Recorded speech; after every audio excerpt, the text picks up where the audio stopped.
تو یہ فضل خداوندی کے بارے میں نے آپ کو بتا دیا کہ اللہ کا فضل ہوتا ہے بندے پہ، تبھی اللہ انسان کے اعمال کو قبول کرتا ہے۔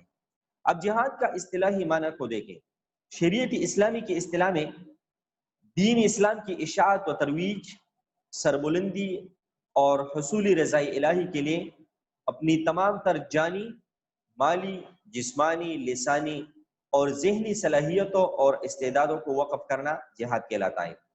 دین اسلام کی اشاعت اور ترویج کے لیے کہ دین اسلام کی اشاعت ہو جائے، وہ پھیل جائے، اور اس طرح اس کی ترویج کے لیے سارے لوگوں کو دین اسلام پہنچ جائے۔ دین اسلام کی سربلندی کے لیے کہ دنیا میں دین اسلام سربلند ہو، دنیا میں جتنے بھی مذاہب ہیں تمام پر دین اسلام تمام لوگوں پر، تمام مذاہب پر سربلند ہو، اور اسی طرح حصول رضا الہی کہ اللہ رب العزت کی رضا کے حصول کے لیے انسان کیا کرتا ہے، اپنی تمام تر جانی استعداد کہ اس میں انسان سب سے بڑھ کر اور سب سے آخری انسان اپنی جان کی شہادت پیش کرتا ہے۔ مالی استعداد کو بھی بروئے لاتا ہے کہ اپنے مال کو خرچ کرتا ہے۔ جسمانی اپنے جسم کو کسی بھی لحاظ سے اس میں پیش کرتا ہے۔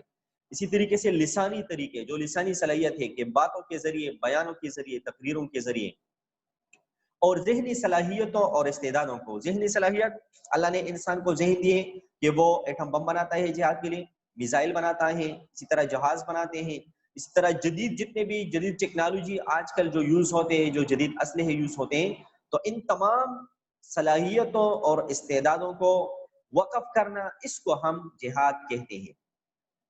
جہاد کے عناصر ترکیبی اور اخلاقی اہمیت۔ عناصر ترکیبی کیا ہے اور جہاد میں اخلاق کی اہمیت کتنی ہے؟ صلح اور امن و امان اگرچہ بہترین چیزیں ہیں کہ بندہ صلح کرے اور امن و امان سے رہے، مگر افسوس اس بات کا ہے کہ شرپسند افراد اور شرپسند قومیں سلجو افراد اور سلجو قوموں کو آرام سے بیٹھنے نہیں دیتے۔ بعض شرپسند افراد ہوتے ہیں جو صلح پسند لوگوں کو آرام سے بیٹھنے نہیں دیتے، اور بعض شرپسند قومیں ہوتی ہیں جو صلح پسند قوموں کو آرام سے بیٹھنے نہیں دیتے۔ اب دیکھیے صلح کے حصول کے دو طریقے ہیں۔ کوئی بندہ صلح پسند کرتا ہے، صلح کرنا چاہتا ہے، تو اس کے لیے دو طریقے ہیں۔ ایک تو یہ کہ ایک دوسرے کے آگے جھک جائے، ایک بندہ دوسرے کو کہے کہ بس ٹھیک ہے، تم جو کہتا ہو میں آپ کے سامنے جھک جاتا ہوں، اور اس طرح فساد کا جو خطرہ ہوتا ہے وہ ٹل جاتا ہے۔ دوسرا طریقہ صلح کا یہ ہے کہ سلجو فتنہ پسند کا مقابلہ کرے، کہ جو بندہ صلح کو پسند کرتا ہے وہ اڑ جائے اور جو فتنہ پسند لوگ ہوتے ہیں ان کا مقابلہ کرے۔ پہلی صورت میں اگر ایک بندہ دوسرے کے سامنے وہ جھک جاتا ہے تو میرے خیال سے اس صورت میں فساد کا خطرہ ٹل جانا ایک مشکل امر ہے، جیسا کہ دنیا کے طور طریقے بتا رہے ہیں۔ اس میں اگر ایک بندہ دوسرے کے سامنے جھک جائے تو اس سے فساد ختم نہیں ہوتا بلکہ فساد بڑھتا ہی چلا جاتا ہے، کیونکہ جو طاقتور ہے وہ کمزور کو ہمیشہ کے لیے مارتا رہتا ہے۔ دوسری صورت مقابلے کی ہے کہ جو صلح پسند قومیں ہیں وہ جنگجو قوموں کے سامنے مقابلے کی صورت اختیار کر اور ان کے ساتھ مقابلہ کریں، لیکن مقابلہ کرنے والوں میں بھی جی جاتے ہیں۔ آپ لوگ زہیب اللہ تھوڑا ویٹ کریں، انشاءاللہ جہاد کی اقسام پوری تفصیل سے پڑھیں گے، آپ لوگ تھوڑا ویٹ کریں، فی الحال جو پڑھ رہے ہیں اس کو آپ لوگ سنیں۔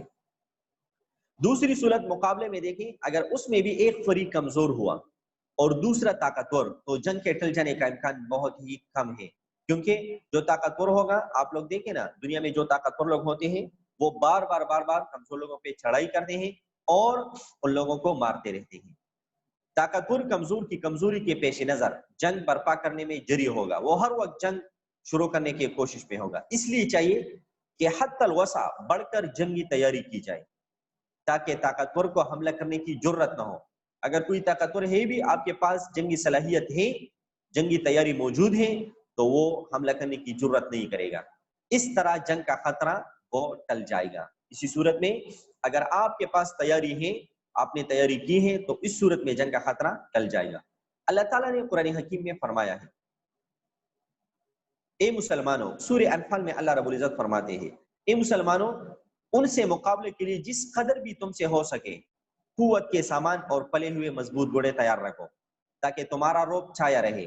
تمہیں کیا خبر تمہارے اور اللہ کے دشمن کہاں کہاں پر ہیں۔ سورہ انفال نمبر، اس میں اللہ رب العزت فرماتے ہیں وَأَعِدُّوا لَهُم مَّا اسْتَطَعْتُمْ وَمِن قُوَّةٍ وَمِن رِبَاطِ الْخَيْلِ تُرْهِبُونَ بِهِ، کہ آپ لوگ کیا کریں، دشمن کے مقابلے میں اپنی جنگی ساز و سامان اسباب تیار رکھو تاکہ تم غالب رہو۔ اگر اللہ چاہے تو کافروں کو چشم زدن میں عذاب الہی سے تباہ کر کے رکھ دیں، اللہ کے لیے کیا مشکل ہے۔ لیکن جب جہاد، جدال اور قتال کا جو سلسلہ ہے اللہ رب العزت نے اس لیے مقرر کیا ہے کہ مسلمانوں کو آزمائے اور انہیں اللہ کی راہ میں تکالیف اٹھانے اور قربانیاں دینے کا موقع اللہ پہنچاتا ہے۔ اسی وجہ سے اللہ رب العزت نے جہاد، جنگ اور قتال، یہ اللہ رب العزت نے اس کا سلسلہ مقرر کیا ہے۔ ایک اور موقع پہ اللہ رب العزت نے فرمایا کہ جنگ کے موقع پر کافروں کو قتل کرنے سے باک نہ کرو، ان کے بڑے بڑے شریروں کو کیفر کردار تک پہنچاؤ اور ان کے جتے چھوڑ دو، ان کے جو جتے ہیں، جو مسلح جتے ہیں، ان کو توڑ دو تاکہ ان کا غرور ٹوٹے۔ وہ لوگ جو غرور کرتے ہیں کافر، اپنی طاقت پر، اپنی مطلب فوج پر، اپنی اسلحے پر، ان کا غرور توڑ دو، شاید ایمان کی طرف متوجہ ہو۔ اگر ان کا غرور ٹوٹے تو شاید وہ ایمان کی طرف متوجہ ہو۔ تمہاری قربانی وہ ضائع نہ ہونے دی جائے گی، بلکہ تمہیں طرح طرح کے انعاموں سے نوازا جائے گا۔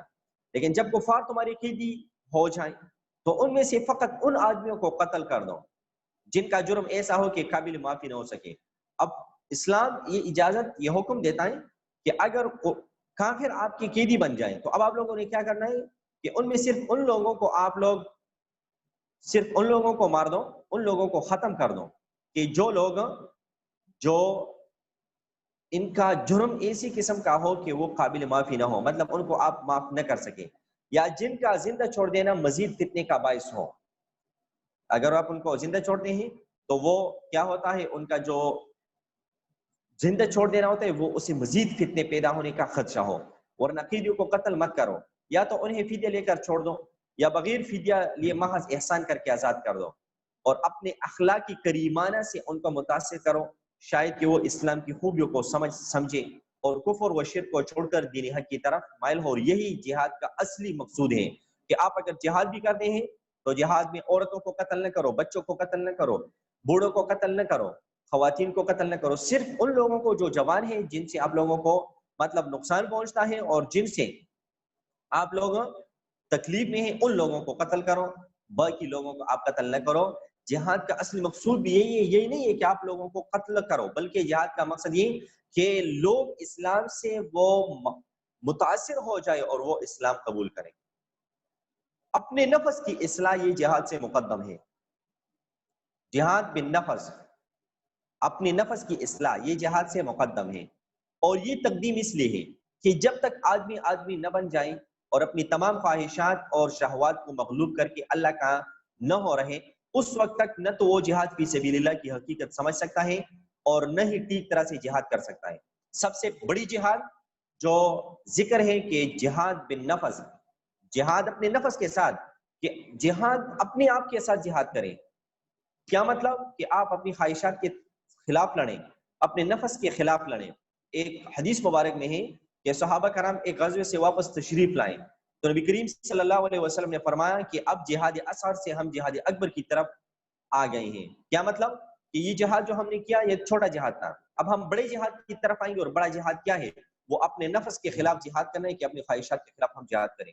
مطلب یہ نہیں ہے کہ اس کی فضیلت نہیں ہے، لیکن اگر آپ لوگ نفس کی اصلاح نہیں ہے، فار ایگزامپل کوئی بندہ اس لیے لڑتا ہے کہ لوگ مجھے شہید کے نام سے یاد کریں، لوگ مجھے تعریف میری کریں، مجھے اعزاز ملے، مجھے نشان حیدر ملے، مجھے یہ ملے، مجھے وہ ملے، میرے گھر والوں کو یہ ملے، تو اگر یہ بنیاد بنا کر بندہ جہاد کرتا ہے اس کو کچھ بھی اجر، بلکہ قیامت کے دن نبی کریم صلی اللہ علیہ وسلم نے فرمایا کہ ایک آدمی کو پیش کیا جائے گا، مجاہد ہوگا، شہید کیا جائے گا، اللہ کی راستے میں اس کو شہید کیا جائے گا۔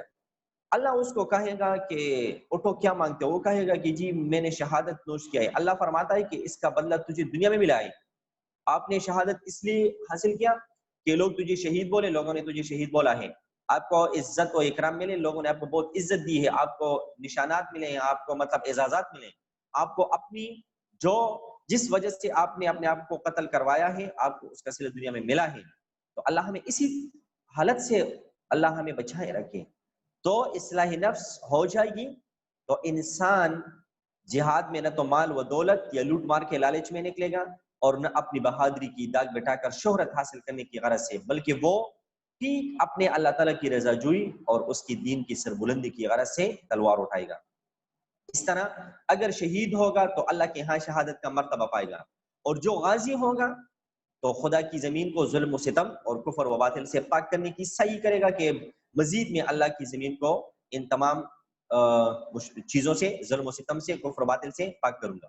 نیز جنگ میں جو مشکلات اور مصائب ہوتے ہیں، جو تکالیف آتے ہیں، انہیں وہ صبر اور تحمل سے برداشت کرے گا، اور موت کا خوف وہ دل میں نہ رکھے گا کہ مجھے موت آئے گی، مجھے یہ چیز آئے گی، مجھے یہ چیز آئے گی۔ اسی طرح اس کا جو امیر ہوگا، جو کمانڈر ہوگا، اس کا حکم دل و جان سے مانے گا اور اپنے ساتھیوں کے ساتھ بہترین سلوک کرے گا۔ اصلاح نفس سے عاری انسان ان سب باتوں کے خلاف کرے گا۔ جس بندے کا اصلاح نفس نہیں ہوا ہوگا، جس بندے کی نے اپنے نفس کی اصلاح نہیں کی ہوگی، وہ ان تمام چیزوں سے عاری ہوگا۔ مطلب کیا ہے؟ اس کا مطلب یہ ہے کہ وہ خود اپنے لیے اور دوسروں کے لیے وہ بالی جان بچ کر اجتماعی شکست کا باعث بنے۔ وہ اپنی منمانی کرے گا، جو اس کا دل چاہے وہ کرے گا۔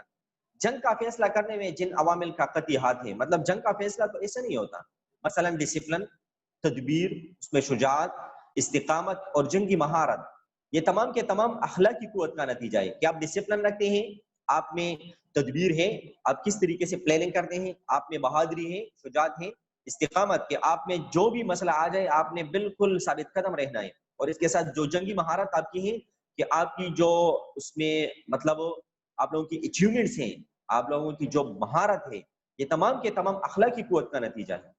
تعداد اور اسلحہ اگرچہ ظاہر اور بڑے عنصر نظر آتے ہیں، مگر حقیقت یہ ہے اور جنگی تاریخ گواہ ہے کہ آج تک یہ دونوں عنصر، اسلحہ اور تعداد، کبھی بھی فیصلہ کن عنصر ثابت نہیں ہوئے۔ پہلی جنگ کو دیکھیں، غزوہ بدر میں آپ کو اگر نظر آتے ہیں، ایک طرف 1000 کافر ہیں، اسلحہ، ساز و سامان سب کچھ بہت زیادہ ہیں، لیکن دوسری طرف 313 صحابہ کرام، تعداد بھی کم، اسلحہ بھی،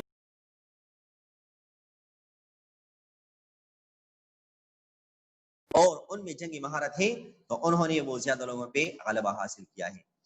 قرون اولیٰ کے مسلمانوں کو جب یہ کہہ کر ڈرایا گیا کہ انہیں ایک بہت بڑا لشکر جرار اور بےپناہ ساز و سامان اسلحہ لے کر آ رہا ہے، تو انہوں نے نہایت اطمینان سے جواب دیا کہ ہمیں اللہ کافی ہے، اور واقعی اللہ ہی کافی ثابت ہوا۔ مٹھی بھر مسلمان نہایت بے سر و سامانی کی حالت میں جہاں بھی گئے، وہاں فتح و کامیابی نے ان کے قدم چومے، اور دشمن نے اپنا تمام تر ساز و سامان چھوڑ کر راہ فرار اختیار کی۔ اس لیے ہر وہ فوج جو فتح و آبرو مندی کو اپنا شعار بنانا چاہے، وہ اخلاقی قوتوں کو مضبوط سے مضبوط تر بناتی ہے، اور اخلاقی قوتوں کا سرچشمہ دینی متین ہے۔ جس نے اللہ کے دین کو مضبوطی سے اپنایا، اس نے ایک بہت بڑے اور مضبوط قلعے میں بنا لی۔ تو جن لوگوں نے دین کو اپنایا، دین پہ عمل کیا، اور دین کی وجہ سے جن لوگوں نے اپنی زندگی کو بنا لی، تو وہ لوگ انہوں نے بہت بڑے مضبوط قلعے میں بنا لی، پھر ان کے لیے کوئی بھی چیز وہ مشکل نہیں رہے گا۔ وہ لوگ پھر اگر کسی سے جہاد کریں گے، کسی سے لڑائی ہوگی، کسی سے جنگ و جدل ہوگی، تو پھر کامیابیاں ان لوگوں کے قدم چومے گی، اور ان لوگوں کو اللہ رب العزت کامیابی و کامرانی عطا فرمائے گا۔ ٹائم